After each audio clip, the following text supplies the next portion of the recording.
Hi, today I have a message called A World That Spirit Has Made. So here's the short version. You are not on a collision course. You are on a reunion course. You can't analyze the rightness or the wrongness of a character, but you can see the inner rightness of a being and rejoice. You can allow all the outer surfaces to come into alignment with what is inner. Your feeling indicates alignment, not judgment of any outer surface. Where you don't feel good, you can feel where ego would fight against spirit. There is a world that spirit has made to substitute for the world you have allowed ego to make. Okay, so going back through, you are not on a collision course, you are on a reunion course. So wherever we notice ourselves feeling adversarial or like there's a weight or threat present, we remember that there's goodness with everything, and we're actually just with everything right now as one. But when it seems something could approach us or we're approaching something, it's not a collision, it's a reunion. It's seeing things as they actually are, seeing the goodness without opposite within everyone and everything, without the help of the especially negative judgments ego would place upon something, or the especially positive judgments ego would place upon something. Either way we go, it separates it out from everything else, and then we're into the disconnection, and we're beginning to recognize that the disconnection doesn't help us. The connection helps us, kind of riding along within that connection and trusting that connection. That helps us. That gives us specific instructions when we need them. And yes, we've had a lot of confusion about what our specific instructions are, and we still do, but moment by experienced moment with like dedication and willingness, our specific instructions become clear. And as we allow them to become clear for us, we allow them to become clear for everyone we call other. And it looks like a making, like as you follow the instructions, you're making the world in alignment with those instructions. You're allowing it to appear. Let's see, you are not on a collision course, you are on a reunion course. So if you see any two that appear to be in opposition to each other, or if you have a moment of feeling opposition or differentness from someone or something today, we can remember that's just the trick. The truth and the most important thing is the sameness. There's no threat in anyone or anything, not really. We have imagined elaborate threats, and we give ourselves experiences of threat using our thoughts through the power of belief. We do that. But the truth that we can keep settling into is the truth of what's under our projection. And the more we can live there and what's under anything we would project, the more the light within what is truly here within everyone and everything gets a chance to shine. Last night my son came downstairs and said, "The moon is so bright." And we went outside and it was really, really bright. So we can run into symbols of this light shining. Okay. You can't analyze the rightness or the wrongness of a character, but you can see the inner rightness of a being and rejoice. So hey, characters are characters. They're what's being scribbled on the paper by our thoughts, the thoughts that we believe. And that's why it's really important to notice when we don't feel good, a thought that we're believing, so we can change the direction. Because all we're really doing is scribbling on paper, making experiences out of thought, and the paper's not important and the scribbles aren't important. What's important is really under the paper we've thrown over everyone and everything. So the paper's not important, the scribbles aren't important, but what's under the paper we've thrown over everyone and everything is always here. and can always be relaxed into, can always be focused upon, can always be allowed. It kind of seems like two different things where I'm focused on what is actually here, like in meditation, the light. And then I seem to be living this life. I seem to be a body. It seems there are things the body should or shouldn't do, and or shouldn't say. It seems there are things the body does and doesn't want, or the character, which identifies with and as the body. So of course that's a challenge and a confusion, but the light is here to guide us through and out of our illusion. And that goes for everyone. So that's why we can feel confident and good about everyone, because the light is right here for all of them. It's not just here for a few. It's here for everybody.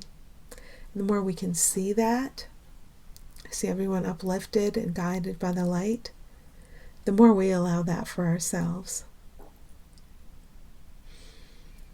Now, as we get deep into this awareness and this willingness to allow the light to take over, we also get deep into any remaining sense of threat we have. I feel it right now because I'm kind of pinging it, Any remaining defenses I have are going to pop up. But that's okay. That's just for me to address today, to work on moment by moment. I get many opportunities. And as I work on my end, I help you do your work on your end too. Okay. You can allow all the outer surfaces to come into alignment with what is inner.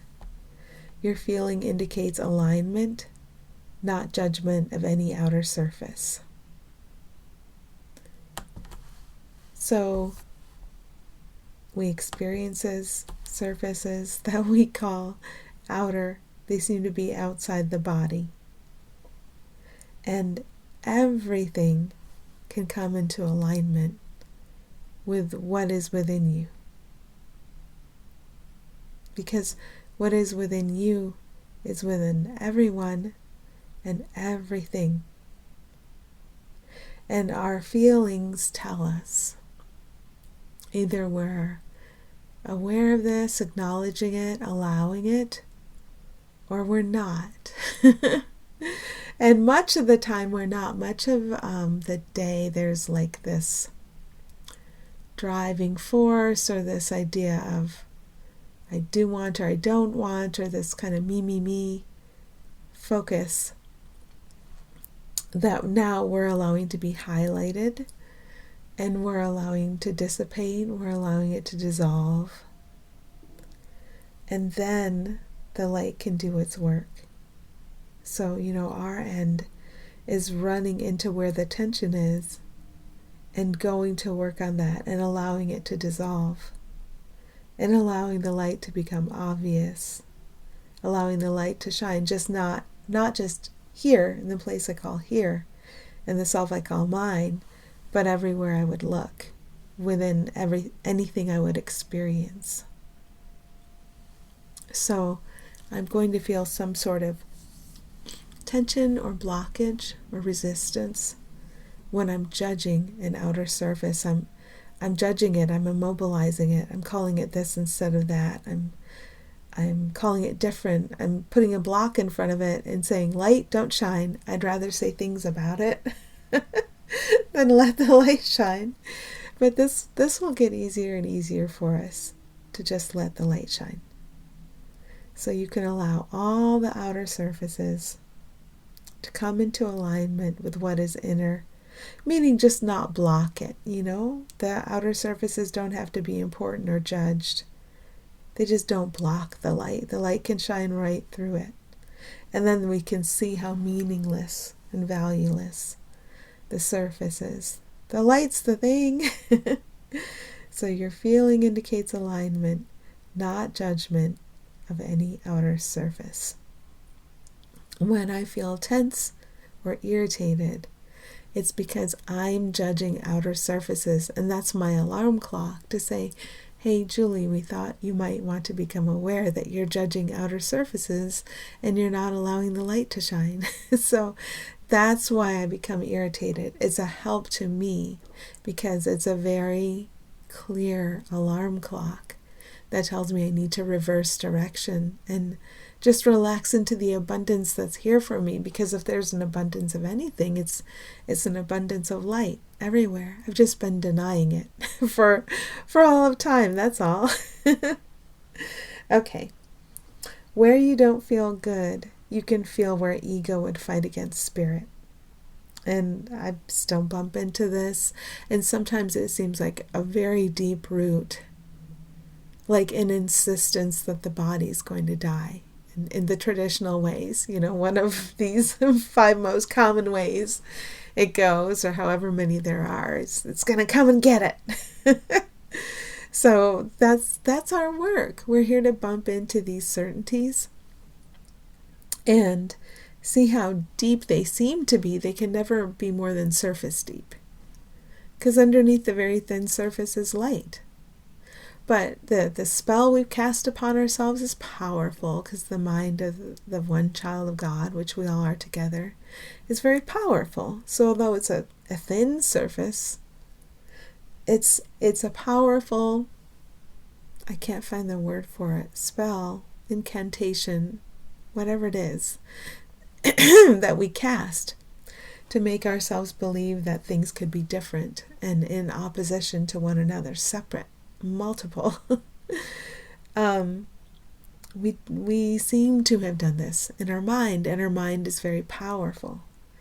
So now we're allowing the undoing of what we did. I have done this thing, and this I would undo. We're all one. If I think my brother over there isn't a special villain and has the power to end me, that would be really silly, because light can't end light. Light's just light together. How would you take a sunbeam and try to separate that out into separate parts and then make wars between the separate parts of the sunbeam? You wouldn't. You wouldn't at all, and we didn't. If we perceive that, that's the fiction we preferred to see and experience to the reality that we are together.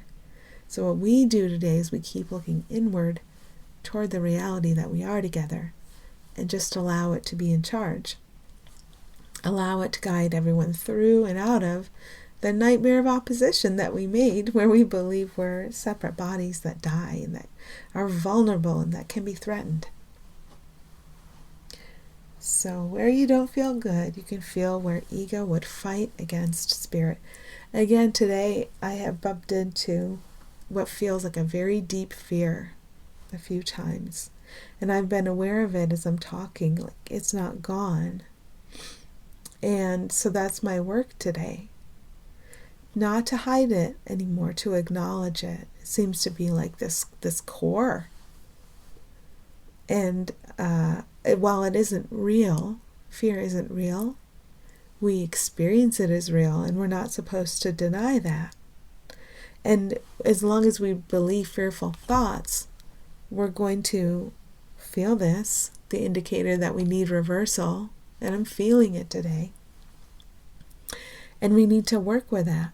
And we need to allow it to dissolve, and not make the mistake that the fear is justified and the fear is our helper, in the sense that it will help us contract into a separate ball that we have to protect. We have to protect the separateness and the separate protection around this ball we call ourselves. That's what the fear has been designed by us to do, to maintain our idea of separateness. But now if the fear or any other emotion that doesn't feel good can be a very helpful reminder, you have believed lies, and the lies have made a fantasy that you're experiencing. And one by one, pop, those illusions can pop into nothingness. And you'll recognize that only the light is here. Only the light has ever been real. You've imagined the fear, all the fearful thoughts, and all the fearful experiences that resulted from believing the fearful thoughts. I still have this idea something could still strike me. Something could still come and get me. It's too late. It's too late to undo what still has to be undone. So that's my grim fear that surfaced today. I can't undo everything that remains to be undone. Something's going to come get me and end me before my work is done. And so don't be afraid to share these thoughts and let them float up to the surface, because that's the one thing you should isolate is a fear thought.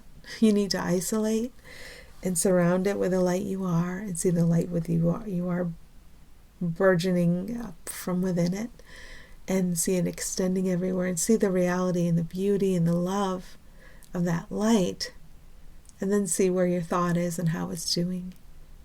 Is it still thriving? Are you still giving it your power? And you can talk to people about the thoughts you're believing, but it's a sentence, right? I won't be able to do the work I'm here to do, and something will end me. And believing that I'm this body, right? You can reduce it to one sentence, and you can share it with the idea that I'm just sharing this thought I believe, but I don't have to believe it. And here in the presence of the light that you are, and the light that I am, it can float up and go away and be replaced by what was always here anyhow, the light. And that's enough to guide me. We don't need ego's thoughts to guide us. We have been very certain that we did. That we needed the seeming weight and strength and certainty of ego's thoughts to tell us what to do. But now we can wean ourselves off that, because Spirit's thoughts are here to guide us and to give us whatever specific instructions we need. So this idea of control, I must have control over something. I think I still must control my focus on thinking, whether it's ego thinking or spirit thought. But beyond that, all the different areas where we believe we as a separate entity need or have control over something, we can expose those today and let it subside. Okay, where you don't feel good, you can feel where ego would fight against spirit.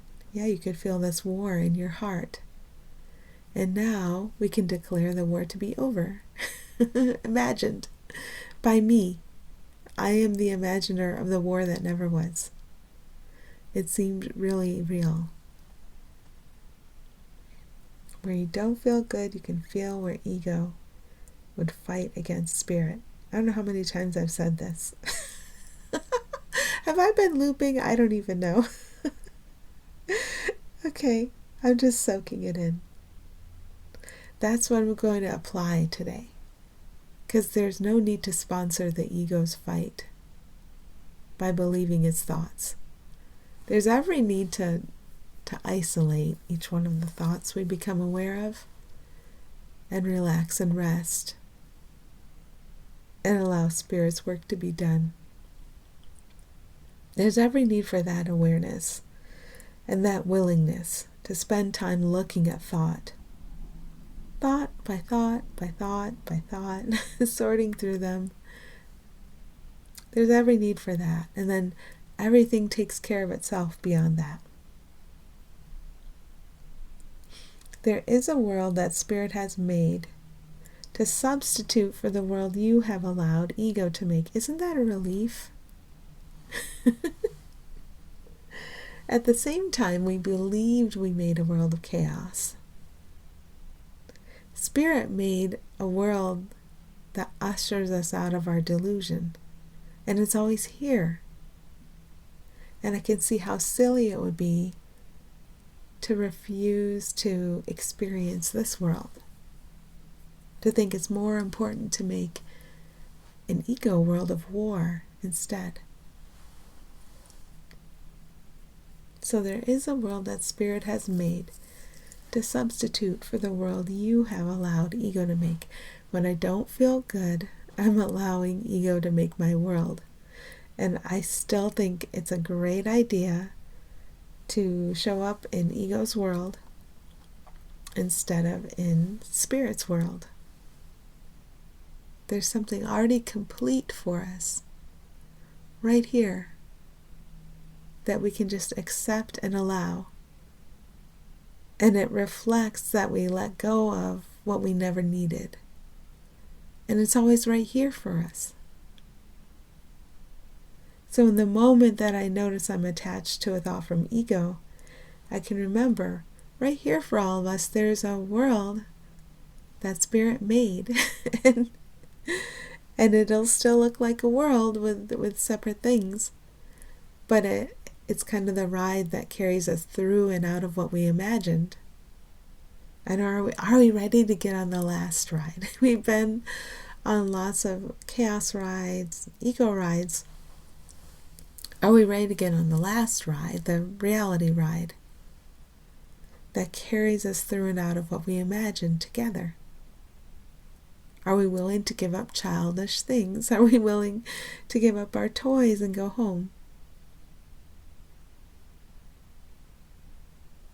So here's where we are today. We have this opportunity in every moment. And we can just keep being aware and doing our work as it comes up. And knowing all of us are being steadily guided together. But as we have the awareness that there's this world of Spirit that we can choose, we can keep reorienting toward it and toward it and toward it. And that work helps everybody today. So thank you for doing your work. I will be doing mine, seemingly over here. And happy healing.